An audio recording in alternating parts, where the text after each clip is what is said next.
Assalamualaikum warahmatullahi wabarakatuh. Selamat pagi anak-anak yang solih dan solihah. Apa kabarnya hari ini? Semoga sehat selalu ya dan semangat dalam belajar. Kali ini ibu akan menyampaikan pelajaran tematik tema 7 subtema 1 materi PS kelas 5. Peristiwa-peristiwa pada masa pemerintahan kolonial Inggris.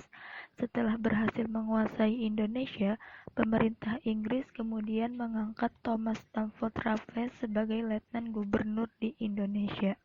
Raffles memulai tugasnya pada tanggal 19 Oktober 1811. Kebijakan di bidang ilmu pengetahuan. 1. Mengundang ahli pengetahuan dari luar negeri untuk mengadakan berbagai penelitian ilmiah di Indonesia. 2. Raffles bersama Arnoldi berhasil menemukan bunga bangkai sebagai bunga raksasa dan terbesar di dunia. Bunga tersebut diberinya nama ilmiah Rafflesia arnoldii. 3. Raffles menulis buku History of Java dan merintis pembangunan Kebun Raya Bogor.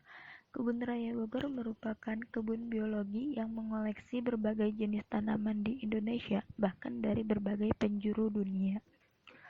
Kebijakan di bidang ekonomi. Menghapus kontingenten penyerahan diganti dengan sistem sewa tanah atau land rent. Dan semua tanah dianggap milik negara, maka petani harus membayar pajak sebagai uang sewa. Upaya Raffles menerapkan sistem pajak tanah mengalami kegagalan karena faktor-faktor berikut. A. Sulit menentukan besar kecilnya pajak bagi pemilik tanah karena tidak semua rakyat mempunyai tanah yang sama. B. Sulit menentukan luas sempitnya dan tingkat kesuburan tanah petani. C. Keterbatasan pegawai-pegawai Raffles. Dan D. Masyarakat desa belum mengenal sistem uang. Kebijakan di bidang pemerintah, pengadilan, dan sosial. Dalam bidang ini, Raffles menetapkan kebijakan berikut. 1. Pulau Jawa dibagi menjadi 16 keresidenan, termasuk Yogyakarta dan Surakarta. 2. Setiap keresidenan mempunyai badan pengadilan. Dan 3. Melarang perdagangan budak. Peristiwa-peristiwa pada masa pemerintahan kolonial Belanda. Pada tahun 1595, Belanda berangkat dari Eropa di bawah pimpinan Cornelis de Houtman dan sampai di Indonesia pada tahun 1596 dengan mendarat di Banten. Sejak pelayaran de Houtman, banyak berdiri perusahaan dagang Belanda yang masing-masing memiliki kapal sendiri dan berlayar ke Indonesia. Pembentukan VOC. Pedagang Belanda dengan didukung oleh pemerintahnya membentuk kongsi dagang yang bernama VOC atau Verenigde Oostindische Compagnie pada tanggal 20 Maret 1602. Tujuan VOC di Indonesia antara lain sebagai berikut. 1. Menguasai pelabuhan-pelabuhan penting. 2. Menguasai kerajaan-kerajaan di Indonesia. Dan 3. Melaksanakan monopoli perdagangan rempah-rempah. Pengalihan kekuasaan VOC kepada kerajaan Belanda memasuki akhir abad ke-18, kejayaan VOC mulai merosot. Faktor internal yang menyebabkan kemerosotan VOC adalah sebagai berikut. 1. Banyak pegawai VOC melakukan korupsi. 2. Sulitnya melakukan pengawasan terhadap daerah penguasaan VOC yang sangat luas. Faktor eksternal yang menyebabkan kemerosotan VOC adalah sebagai berikut. Meletusnya revolusi Perancis menyebabkan Belanda jatuh ke tangan Perancis di bawah pimpinan Napoleon Bonaparte dan penentangan oleh rakyat Indonesia terhadap VOC dalam bentuk peperangan yang banyak menyedot pembiayaan dan tenaga. Pada tanggal 15 Januari 1808, Herman W. Daendels menerima kekuasaan dari Gubernur Jenderal West. Daendels dibebani tugas mempertahankan Pulau Jawa dari serangan Inggris, karena Inggris telah menguasai daerah kekuasaan VOC di Sumatera, Ambon, dan Banda. Sebagai Gubernur Jenderal, langkah-langkah yang ditempuh Daendels antara lain. 1. Meningkatkan jumlah tentara dengan cara mengambil dari berbagai suku bangsa di Indonesia. 2. Membangun pabrik senjata di Semarang dan Surabaya. 3. Membangun pangkalan armada di Anyer dan Ujung Kulon. 4. Membangun jalan raya dari Anyer hingga Panarukan sepanjang lebih kurang 1.100 km. Dan 5. Membangun benteng-benteng pertahanan. Dendels menerapkan sistem kerja paksa atau Rodi. Dendels juga melakukan berbagai usaha untuk mengumpulkan dana dalam menghadapi Inggris, antara lain mengadakan penyerahan hasil bumi, memaksa rakyat menjual hasil buminya kepada pemerintah Belanda dengan harga murah, mewajibkan rakyat Priangan untuk menanam kopi, dan menjual tanah-tanah. Sistem tanam paksa pemerintah kolonial Belanda. Pada masa kepemimpinan Johannes van den Bos, Belanda memperkenalkan sistem tanam paksa. Sistem tanam paksa pertama kali diperkenalkan di Jawa dan dikembangkan di daerah-daerah lain di luar Jawa. Di Sumatera Barat, sistem tanam paksa dimulai sejak tahun 1847. Saat itu, penduduk yang telah lama menanam kopi secara bebas dipaksa menanam kopi untuk diserahkan kepada pemerintah kolonial. Sistem yang hampir sama juga dilaksanakan di tempat lain seperti Minahasa, Lampung, dan Palembang. Kopi merupakan tanaman utama di Sumatera Barat dan Minahasa. Adapun lada merupakan tanaman utama di Lampung dan Palembang. Di Minahasa, kebijakan yang sama kemudian juga berlaku pada tanaman kelapa. Pelaksanaan tanam paksa banyak terjadi penyimpangan, di antaranya sebagai berikut. 1. Jatah tanah untuk tanaman ekspor melebihi 1/5 tanah garapan, apalagi jika tanahnya subur. 2. Rakyat lebih banyak mencurahkan perhatian, tenaga, dan waktunya untuk tanaman ekspor sehingga banyak yang tidak sempat mengerjakan sawah dan ladang sendiri. 3. Rakyat yang tidak memiliki tanah harus bekerja melebihi 1 atau 5 tahun. 4. Waktu pelaksanaan tanam paksa ternyata melebihi waktu tanam padi, yaitu 3 bulan. Sebab tanaman-tanaman perkebunan memerlukan perawatan terus-menerus. 5. Setiap kelebihan pasti hasil panen dari jumlah pajak yang harus dibayarkan kembali kepada rakyat, ternyata tidak dikembalikan kepada rakyat. 6. Kegagalan panen tanaman wajib menjadi tanggung jawab rakyat atau petani. Adanya penyimpangan-penyimpangan pelaksanaan tanam paksa membawa akibat yang memberatkan rakyat Indonesia. Akibat penyimpangan pelaksanaan tanam paksa tersebut antara lain, banyak tanah terbengkalai sehingga panen gagal, rakyat makin menderita, wabah penyakit merajalela, bahaya kelaparan melanda Cirebon, dan memaksa rakyat mengungsi ke daerah lain untuk menyelamatkan diri. Kelaparan hebat juga terjadi di Grobogan yang mengakibatkan banyak kematian sehingga jumlah penduduk menurun tajam. Tanam paksa yang diterapkan Belanda di Indonesia ternyata mengakibatkan aksi penentangan. Berkat adanya kecaman dari berbagai pihak, akhirnya pemerintah Belanda menghapus tanam paksa secara bertahap. Salah satu tokoh Belanda yang menentang sistem tanam paksa adalah Douwe Dekker dengan nama samaran Multatuli. Dia menentang tanam paksa dengan mengarang buku berjudul Max Havelaar. Edward Douwe Dekker mengajukan tuntutan kepada pemerintah kolonial Belanda untuk lebih memperhatikan kehidupan bangsa Indonesia, karena kejayaan negeri Belanda itu merupakan hasil tetesan keringat rakyat Indonesia. Dia mengusulkan langkah-langkah untuk membalas budi baik bangsa Indonesia. Langkah-langkah tersebut adalah sebagai berikut. 1. Pendidikan atau edukasi. 2. Membangun saluran pengairan, irigasi. Dan 3. Memindahkan penduduk dari daerah yang padat ke daerah yang jarang penduduknya, transmigrasi. Peristiwa perlawanan terhadap Portugis.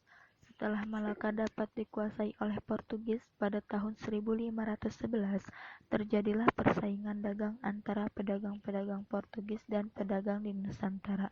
Portugis ingin selalu menguasai perdagangan, maka terjadilah perlawanan-perlawanan terhadap Portugis. Perlawanan tersebut antara lain sebagai berikut.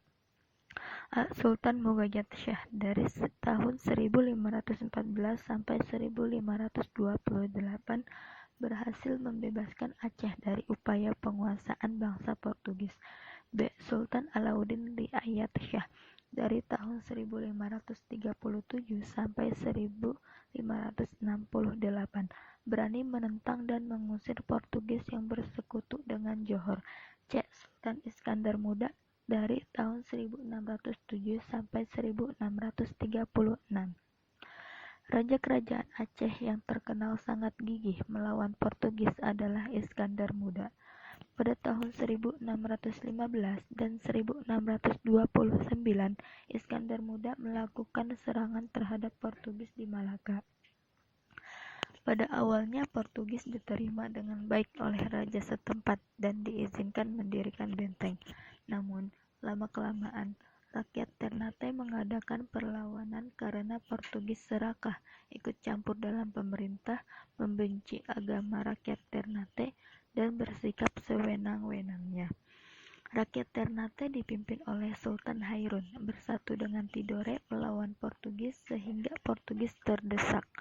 Pada waktu terdesak, Portugis mendatangkan bantuan dari Malaka dipimpin oleh Antoni Galvo sehingga Portugis mampu bertahan di Maluku. Pada tahun 1565, rakyat Ternate bangkit kembali di bawah pimpinan Sultan Hairun. Portugis berusaha menangkap Sultan Hairun, tetapi rakyat bangkit untuk melawan Portugis dan berhasil membebaskan Sultan Hairun dan tawanan lainnya. Akan tetapi, Portugis melakukan tindakan licik dengan mengajak Sultan Hairun berunding. Dalam perundingan, Sultan Hairun ditangkap dan dibunuh. Perlawanan rakyat Ternate dilanjutkan di bawah pimpinan Sultan Babullah yaitu putra Sultan Hairun. Pada tahun 1574, benteng Portugis dapat direbut. Kemudian Portugis menyingkir ke Hitu dan akhirnya menguasai dan menetap di Timor Timur sampai tahun 1975. Peristiwa perlawanan terhadap Belanda. Berikut beberapa tokoh dari beberapa daerah yang memimpin perlawanan terhadap Belanda. Ada Sultan Hasanuddin dari Makassar, Pangeran Antasari dari Banjarmasin, Kalimantan Selatan, Patimura dari Maluku, Sisingamangaraja dari Sumatera Utara, Sultan Agung Tirtayasa dari Banten, Pangeran Diponegoro dari Yogyakarta, dan Silas Papare dari Papua. Perlawanan terhadap para penjajah di berbagai daerah banyak mengalami kegagalan. Salah satu sebabnya adalah perlawanan yang dilakukan masih bersifat kedaerahan dan secara sendiri-sendiri. Dengan demikian, perlawanan itu tidak akan kuat dan mudah diadu domba oleh penjajah. Negara kita sangat luas wilayahnya dan beragam pula sosial budayanya. Seandainya setiap daerah, suku, dan golongan bersatu padu melawan penjajah, niscaya penjajah dapat kita usir sejak dahulu kala.